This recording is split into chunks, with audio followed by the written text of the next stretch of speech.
হাৰ্ট্ৰবৰ শয়নস্থলীত সোণৰ আঙুঠি, সোণৰ চেইন, ৰূপৰ চেইন। অনুৰাগীয়ে শ্ৰদ্ধাঞ্জলি যাচিছে গীটাৰ, বাঁহী, টুপি, গামোচাৰে। সংগ্ৰহ কৰা হৈছে 2 বস্তাতকৈ অধিক চাধাৰ টেমা।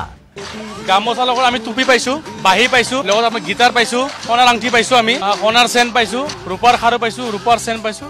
চাদা আমি মোটামুটি 2 বস্তামান বনোৱা হৈছে। 2 বস্তা চাদা টেমা আৰু লগত আপোনাৰ চাদা মাৰি কিনি দিয়া যোনটো কাগজত পেকিং কৰে সেইটোও মানে আছে।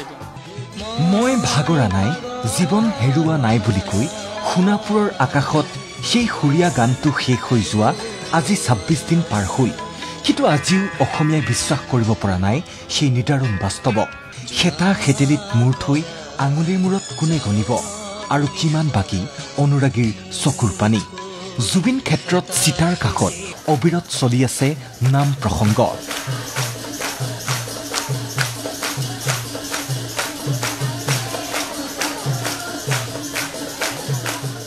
বিভিন্ন জিলাৰ পৰা আহিছে হাজাৰ হাজাৰ অনুৰাগী। এয়া মঙলবাৰৰ দৃশ্য।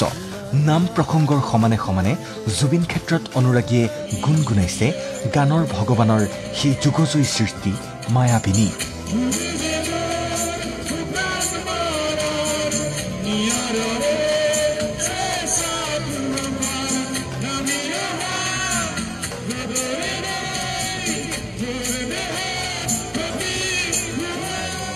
পানীত প্ৰাণ দি আকাশেৰে আহি মাটিত বিলীন হৈ যোৱা হিয়াৰ আমঠুক শ্ৰদ্ধাঞ্জলি জনাবলৈ আহিয়ে আছে অজস্ৰজন। লগত লৈ আনিছে প্ৰিয় শিল্পীৰ প্ৰিয় সামগ্ৰী। গামোচা, টুপি, ফুলেৰে উপাসনাস্থলী সদৃশ পৰিৱেশ।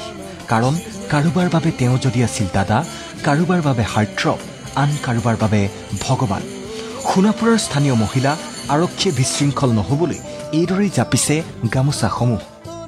জুবিনৰ কাৰণে এইখিনি কৰিব পৰাৰ কাৰণে আমি বহুত আনন্দিত আৰু আমাৰ মনত বহুত আনন্দিত ফূৰ্তি। তেওঁৰ কাৰণে যে অকণমান কিবা কৰিব পাৰিছোঁ তাৰ কাৰণে আমি বিৰাট সুখী। এতিয়া আৰু আমাক এটাই লাগে জুবিনৰ ন্যায়, সেইটোৱে আমি বিচাৰোঁ, বিশেষ আমি নিবিচাৰোঁ। হঠাতেই হেৰাই যোৱা চোতালৰ জোনাকখিনি যেন আজৰি উভতাই আনিব বিচাৰিছে সকলোৱে।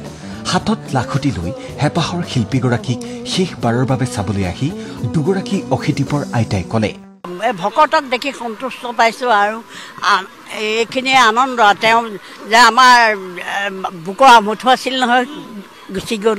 এতিয়া কি কৰিম, আমাৰ ল'ৰা লগৰহে, এতিয়া কি কৰিবা, লৈ গুচি গ'ল ভগৱন্তই। নাই দে আৰু আহি ঘূৰি আহে যেতিয়া আহিব আমি সেইয়াকে কৈছোঁ, সেই থাকি আহিলোঁ, উপায়তো নাই। একদিন হ'লেও আমিওতো যাব লাগিব।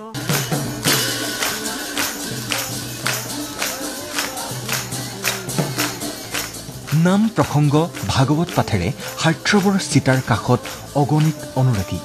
কোনোবাই পুষ্পাঞ্জলি যাচিবলৈ আহিছে, কোনোবাই নাম প্ৰসংগৰে শ্ৰদ্ধাঞ্জলি জনাইছে। অকলশৰে থাকি বেয়া পোৱা প্ৰাণৰ শিল্পীগৰাকীক এই 26টা দিনত এটা ক্ষণৰ বাবেও অকলশৰীয়া হ'বলৈ দিয়া নাই অনুৰাগী গুণমুগ্ধই। জাতি, ধৰ্ম, বৰ্ণ, বয়সভেদী সোণাপুৰলৈ জুবিন বন্দনাৰ বাবে প্ৰতিদিনেই সোঁত বৈছে অনুৰাগীৰ। সমাজৰ মানুহকে দেখিলোঁ, বৰ ভাল লাগিল চাই। আৰু কিনো চাবা, সেইখিনিকে চাব আহিলোঁ আৰু।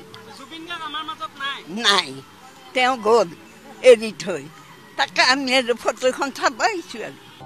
সোণাপুৰৰ কমাৰকুছিত এতিয়া নিজানৰ গান সামৰি শুই আছে জুবিন গাৰ্গ। তেওঁ নথকাৰ অনুভৱেৰে সমাধিস্থলীত প্ৰতিটো মায়াবিনীৰ ৰাতি নিগৰি আছে শত সহস্ৰজনৰ অশ্ৰু অঞ্জলি।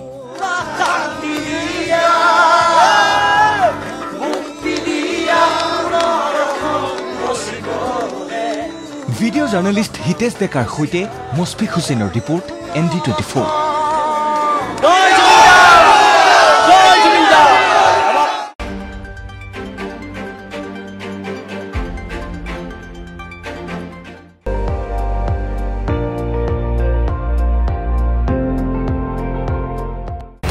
আপুনি চাই আছে ND24, সৰ্বশ্ৰেষ্ঠ নহয়, সৰ্বোত্তমৰ দৌৰ।